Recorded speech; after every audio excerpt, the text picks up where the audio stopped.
آج ایک آدمی آیا اپنی بوڑھی والدہ کو لے کے، وہ والدہ بیچاری بیمار تھی، بوڑھی تھی. مجھے کہنے لگا میری والدہ ہیں بیچاری پریشان ہیں، اب ان کو وہم ہو گیا، ان پہ کوئی جادو تو نہیں ہو گیا ہے. میں نے اس کی والدہ کو دیکھا، بہت تکلیف میں تھی بیچاری، گھٹنوں کی تکلیف اور بڑھاپے کی تکلیف. تو میں نے اس نوجوان کو دیکھا، میں نے کہا یار آپ ان کی خدمت کر رہے ہو؟ کہہ رہے میں اکیلا ہی ہوں خدمت کرنے والا. میرے لیے نا اپنے جذبات پہ قابو رکھنا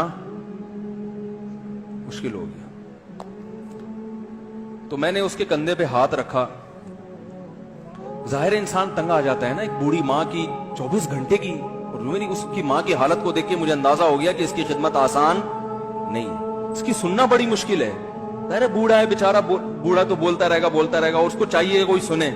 اتنا دیر سننا پھر اس کو برداشت کرنا. تو میں نے اس کے کندھے پہ ہاتھ رکھا، میں نے کہا میرے بھائی ایک سیکنڈ جو آپ برداشت کر رہے ہو نا، ایک سیکنڈ خدا کی قسم حج اور عمرے سے بہتر ہے. اس کو ہلکا نہ سمجھنا، اس کو بوجھ نہ سمجھنا. اللہ بہت نوازے گا تمہیں اس خدمت پہ. دنیا میں کچھ ہو سکتا ہے بزنس کا لاس ہو جائے، جو ٹائم دکان پہ بیٹھنے کا تھا وہ بھی کس کو دے رہا ہے. میں نے کہا اللہ کی نظر میں یہ خدمت ہلکی، دنیا میں اس پہ کخ بھی نہیں ملے گا. تبھی انگریز اس سے پہلے ہی اولڈ ہوم میں جمع کرا دیتا ہے، کیونکہ ماں نے جو قربانی دی ہے نا تمہارے لیے، وہ اس سے بڑھ کر ہے. وہ بھول جاتا ہے انسان، اور اس پہ کوئی موٹیویٹ کرنے کے لیے تیار نہیں ہے. وہ فادر ڈے اور مدر ڈے مناتے ہیں بس سال میں ایک دفعہ. قرآن کو پتا ہے کہ انسان اپنے محسنین کو سب سے پہلے بھولے گا، کیونکہ ان سے جتنا فائدہ اٹھانا تھا اٹھا لیا. اب اس سے نہ کوئی فیکٹری چلے گی، نہ معیشت مضبوط ہوگی. گورا سارا فوکس کس کو کر رہا ہے؟ کنٹری مضبوط ہو جائے، ہے بھائی، بزنس اچھا ہو جائے. اللہ کو پتا ہے ان لوگوں نے تمہیں جنا ہے. ماں نے، قرآن کیا کہہ رہا ہے؟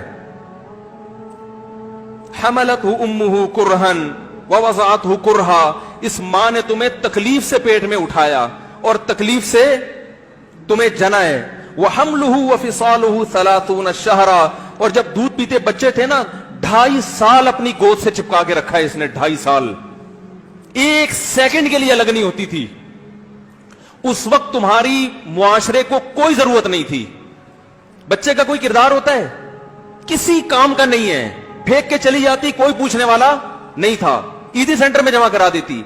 کیسے پالتی ہے، کیسے سینے سے لگا کے رکھتی ہے. اور کتنا بڑا رشتہ ہے ماں کا بھائی. دنیا میں اس سے بہترین رشتہ اللہ نے کسی کا خدا کی قسم بنایا نہیں ہے. اس سے بہتر محبت کی اور خدمت کی مثال ملتی نہیں ہے دنیا میں، جتنی ماں اپنے بچے کے لیے کرتی ہے. اپنے ہی باڈی سے نکلا ہوا دودھ اسے پلاتی ہے، اپنی باڈی خرچ کرتی ہے اس کے اوپر. آپ کی باڈی بھی اس کی باڈی سے بن رہی ہے، آپ کو شیلٹر بھی دے رہی ہے، اور پھر ساری زندگی روٹیاں پکا پکا کے کھلاتی رہتی ہے. کوئی ملازم رکھ کے دیکھ لو، 1 دن پکائے گا، 2 دن پکائے گا، تنخواہ مانگنے آئے گا. پھر اس سے غرض نہیں ہوتی کہ آپ کھا بھی رہے ہیں کہ نہیں کھا رہے. نہیں کھاؤ گے تو تکلیف ہوتی ہے اس کو. بھائی انتہا ہوتی ہے خدمت کی. 10 سال 20 سال جب تک شادی نہیں ہو جاتی نا، کون کھلاتا ہے؟ ہر وقت فکر، ناشتہ کیا نہیں کیا، کھانا کھایا نہیں کھایا، یہ کھا لے وہ کھا لے، یہ نہیں اچھا لگتا وہ پکا دیتی ہوں. اور بھائی کسی کو کرائے پر لے کر آؤ، کسی کو تنخواہ پہ رکھو، خدا کی قسم عذاب میں آ جائے گا، تنگ آ جائے گا تھوڑے دنوں میں وہ. اور کمال در کمال یہ کہ انتہائی ایسی خدمت کرنے کے بعد اس خدمت کا معاوضہ، بولو بھائی، نہیں مانگتی. تو جب وہ بوڑھی ہوتی ہے تو انسان وہ سارا پروسیس، بولو بھائی، بھول جاتا ہے. اب اس کو یہ بوجھ لگتا ہے، کھانس رہی ہے، گھٹنوں میں تکلیف ہے.